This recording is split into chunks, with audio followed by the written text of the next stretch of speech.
દરેક ભુવા અત્યારે મોડો એ રીત નો આપે કે નારિયેળ વારીને તમારા ઘરની બહાર બાંધી દેજો તો સવા મહિનામાં તમારું સારું થઈ જાય તો આનો ઉકેલ લાવીશું. પણ માળીના સાનિધ્યમાં કોઈ એવો મોડો બાંધવામાં આવતો નથી.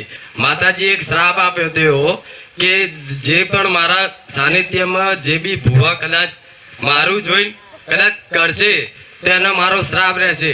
પણ માતાજી કદાચ ભૂલ હોય તો માફ કરજો, પણ હું એટલું કહું છું તમારા રસ્તે હું ચાલ્યો ને કંઈકનું ભલું થયું એમાં મારી એવો આશીર્વાદ આપજો કે એવું સત વધારજો, એવી સદબુદ્ધિ આપજો, બીજું કશું નથી જોતું. ક્યાંથી લીધું બધું જ્ઞાન તમે જે કરો છો એ કોઈ ડે ખરામારણ બહાર જઈને મારી નિંદા કરે એ એવો હા મારી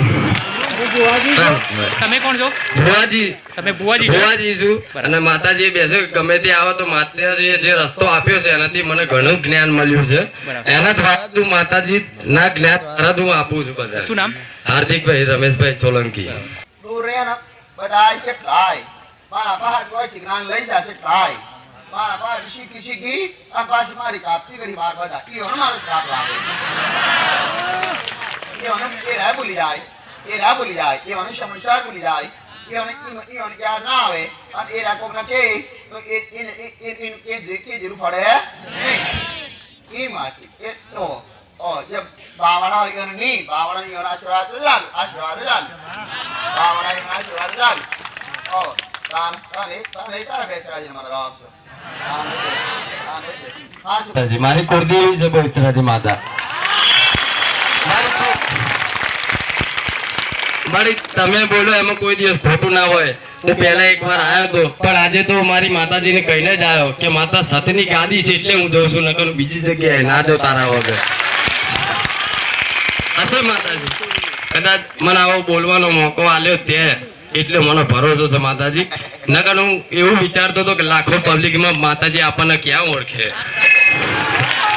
આજે સાચું થયું. પણ જોગડી માતાની વાત ના થાય, ડભુડી માતાની વાત ના થાય.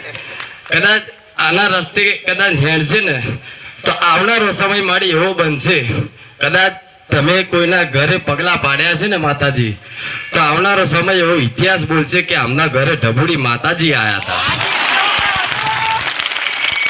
એવો માતાજી એવો ઇતિહાસ લખાઈ ગયો. જેમ વિષ્ણુ પુરાણ, બ્રહ્મા પુરાણ, શિવ પુરાણ એવા લખાઈ ગયા, એવું કદાચ આ જોગણી પુરાણ કદાચ લખાશે એવું મારું કહેવું છે. મારું કેમ કે અત્યાર સુધી બ્રાહ્મણોએ કદાચ પુરાણોની જ વાત કરી પણ દેવની માતાજીની ગતિ કોઈ આપી નથી. પણ આવા કલયુગમાં હળહળ કળયુગમાં જો આપી હોય તો એક જ ડભુડી માતા. તો મારું એટલું જ કહેવું છે કે જેમ જેમ અત્યારે જીવતા કદાચ તમારો દીકરો મારી જીવતા ભગવાન છે, જો કદાચ એના ચરણે મારો સ્પર્શ થઈ જાય તો મારી જીવન મારું ધન્ય થઈ જાય. મેડમ 150 વર્ષ પહેલા હયાત હતા ત્યારે કોઈને નથી પડી, પણ કદાચ બોલો ભગવાનના ઘરે અમે ગયા પછી બધાને દેખાવ કે ભગવાન છે, પણ આ તો રૂબરૂ ભગવાન બેઠા છે, કોઈને ઓળખ કરતી નથી મારી. કદાચ ભૂલ હોય તો માફ કરજો માતાજી. આ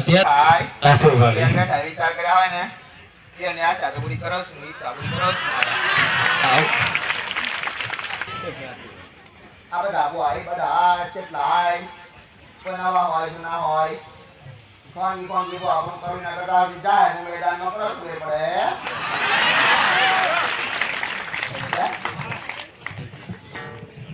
માતાજી જયારે મને એવું લાગશે કે મારી રહેણી કેણી ગતિ કમ્પ્લીટ થઈ ગઈ ત્યારે હું તમને આમંત્રણ આપવા આવીશ. મારી જરૂર આવજો.